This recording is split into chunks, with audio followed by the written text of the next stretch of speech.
Geoff's Wonderland. And welcome back, everyone. Welcome back, Wonderlanders, for Season 2. And this, of course, is Episode 1. I hope you've had a great break. I've had a great break, and of course, a lot of information has come to light since I last spoke to you. So anyway, look, before we begin, I want to thank all of you, my listeners from around the world, all you Wonderlanders, for sticking with me so far on the show for whatever reason. Because without you, there would be no Wonderland, and I think that'd be a bit of a shame. Although my therapist would be quite happy, because I'd have to book an extra weekly appointment. So please, look, give it up for yourselves. Come on! All right, that's enough. Now, during that last series, I did promise that I'd be bringing a new occasional segment to the Wonderland. Didn't I? Yes, I did. And when I say occasional, I mean not necessarily in every episode. Unless, of course, I get enough emails insisting otherwise. So, once again, Wonderlanders, the ball is in your court. But today, for the very first time, I present to you Take It From Me. Oh, so life's got you wondering how you gonna take it. Well, you can take it from me. Yeah, you can take it from me. And welcome to the very first episode of Take It From Me. Now, today on Take It From Me, we're going to look at beer and food and intestines. Well, I mean, obviously, we're not literally looking at those things, on top of which I don't really think anybody out there would really like to look at intestines. But I would like to advise anyone who is thinking of carelessly combining the consumption of beer with certain foods that you may be sailing into, shall we say, uncomfortable waters.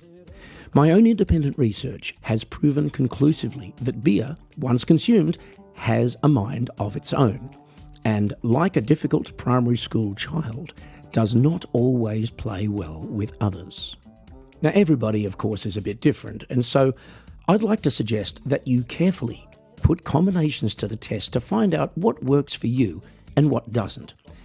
In my personal intestinal playground, for example, beer gets on fabulously well with certain foods who turn up before the beer does, with the notable exceptions of onions, sausages, or salmon. And once the beer has stopped running around and showing off, it's usually delighted to cozy up to any other foods arriving on the scene later and asking to stay the night. What beer will never tolerate, though, at least in my case, is anything larger than a few peanuts consumed whilst the beer is centre stage. And folks, let me assure you that there is nothing more horrifying than having to deal with an all-out brawl between beer and bar snacks in your stomach, whilst the rest of you is trying desperately to bang out a high-energy rendition of Bohemian Rhapsody for an enthusiastic piano bar crowd. Well, you can take it from me. Yeah, you can take it from me. Yes, and I certainly hope you all enjoyed the first episode of Take It From Me. And of course, it can only get better from there. Or worse, depending on your point of view, I suppose. Well, it's probably a good time now for me to briefly reintroduce myself to those of you who might be joining us here on the Wonderland for the first time. My name is Geoff Healy. I'm an Australian musician, songwriter, piano bar entertainer, comedian, coffee enthusiast, and doer of things. And the Wonderland is the contents of my head, my thoughts, my theories, my observations, to some extent my opinions, for your dancing pleasure. All right, so that's all you need to know, yes. And now we've reached the musical part of the show. That is Song of the Day. Now, today's song is taken from my second last album, Canvas of My Memory, which you can listen to on any of the streaming services or even YouTube. And today we're going to take a quick sneak peek at the title track. So here it is, Canvas of My Memory.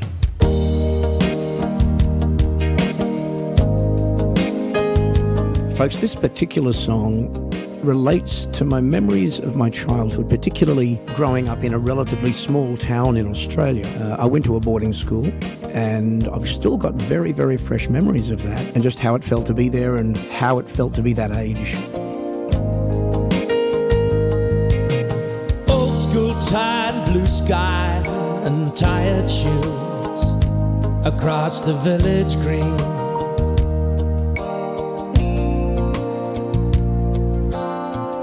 endless breezes, summer days, and sure that I would always stay at 17.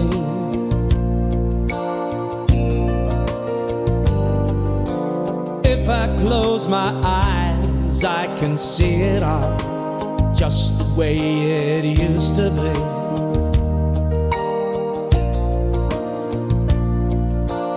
Like a painter writing color to the canvas of my memory. Call me a hopeless romantic if you want, but I've always liked the idea that a life is like a painting, you know, and you paint it as you go along. Although how you show it to anybody when you finish painting it is anyone's guess, really. But I thought it was a nice idea.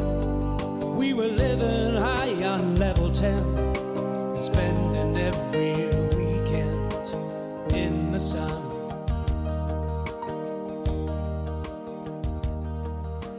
Then the picture changed, we came on down to earth as two became a three. So yeah, there's a chunk of Geoff's personal history for you, and if you'd like to check out the rest of that song, and in fact any of the albums or other songs I've written, please do so on Spotify or Google Play or YouTube or Amazon or iTunes. They're all there for your enjoyment. Now, the Wonderland would not be the Wonderland without our next segment. It is historically the most popular segment on the show, and I know you've had to wait for it today, but as they say, whoever they are, good things are always worth hanging around for. And yes, I'm talking about Theory Time. Yo, you can't know what you can't know. I'm gonna tell you what I think I know. And I know what I know. This is what I know. Theory Time. And welcome back to the comfy chair of Theory Time. Now, getting older is an interesting experience. I've actually embraced, being older in much the same way as you embrace that really fat auntie with the moustache who never quite got the hang of personal hygiene. I think, though, we like getting older until we hit our 40s, and then it starts to suck. And the difference between being young and old is when you're young, you do stuff that you can't talk about. And then when you're old, you talk about stuff that you can't do. But I do like to think that I came to terms with my, if you like, inner geriatric well ahead of time. How do I know this? Well, it's commonly believed that a person's memory starts to go when they hit middle age. Well, I, my friends, am living proof that this is utter nonsense because my memory has been rubbish my entire life. This is a true story that I'm about to tell you, okay? When I was 19, I was in some, government office, and when I got to the counter, the woman asked me for my name, and I was like, yeah, I had no clue. I just looked around for something to say.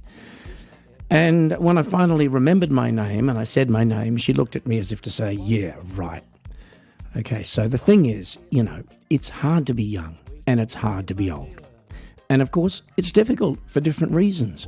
I seem to remember spending a large part of my childhood and teenage years embarrassed about this or that or the other thing, but honestly, I don't now recall what it was I was embarrassed about, which is kind of embarrassing in itself.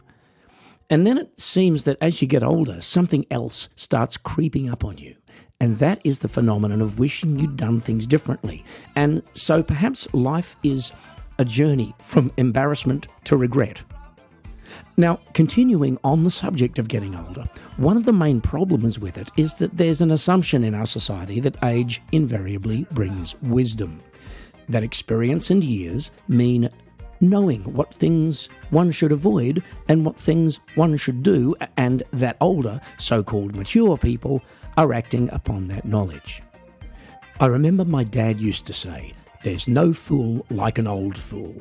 Well, on reflection, I think what he actually meant was that there's no fool more obvious to other people than an old fool, because grown-ups are supposed to be smart, right?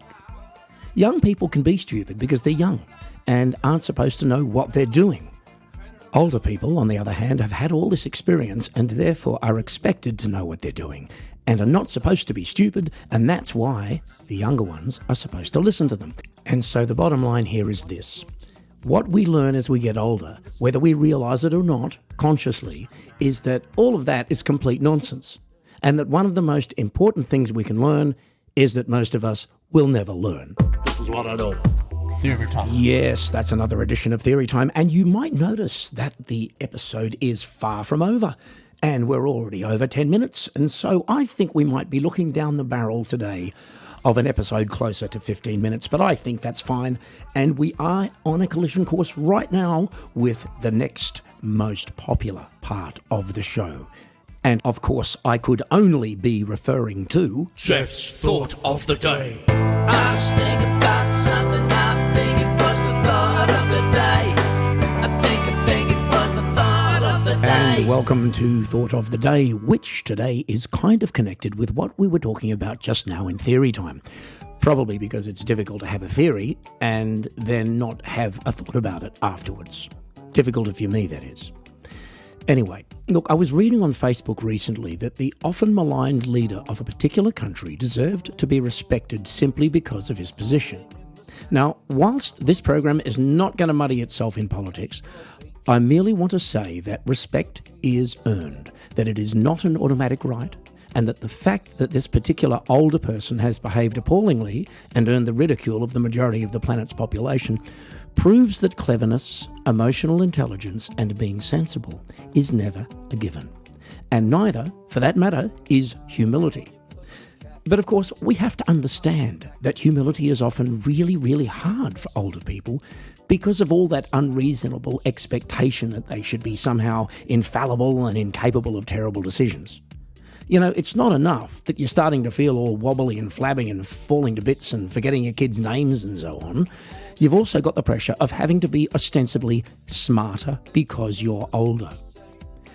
You might recall a few episodes ago, I pointed out that everybody is a weirdo in the eyes of everybody else. And in another episode, that absolutely everyone, even rich, famous, successful people, have areas in which they are completely hopeless and talentless. And so now I would like to add this. All of us have done and will continue to do stupid things. And it's got nothing to do with age, it's got nothing to do with experience or lack thereof. It just is part of being a human being. And folks, this is exactly why we should enjoy making fools of ourselves at every opportunity. Because we're going to anyway. It's just a question of how and when. You see, it's my opinion that if we decide ahead of time that we're going to enjoy looking stupid when that moment arrives, then it'll end up being much less painful for all concerned.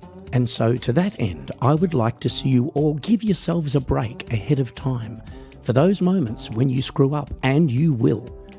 And I would also like the oath of office for any world leader to include a phrase along the lines of, I hereby solemnly swear that I will sooner or later do something absolutely idiotic. So help me anybody who can mitigate the damage caused by my stupidity. I think it was the thought of the day. Yes, that's it for another Thought of the Day. And of course, as you know, there are many more thoughts and theories and observations coming your way on future episodes. But it's now time for us to say goodbye. So if you enjoyed today's show, please do hit the subscribe or the like or the thumbs up button in front of you, depending on where you're listening to the podcast. Please drop me a line either to my email, which is jeffhealy@yahoo.com, or my website, which is jeffhealy.com. If you've got any suggestions, any comments, any questions, I'd love to hear from you. And if you happen to be listening on Apple Podcasts, please leave a comment in the comment box. And so until next week, it's farewell from my Wonderland. Gotta get back to just Wonderland. Gotta come back to the Wonderland. Geoff's Wonderland. The Wonderland.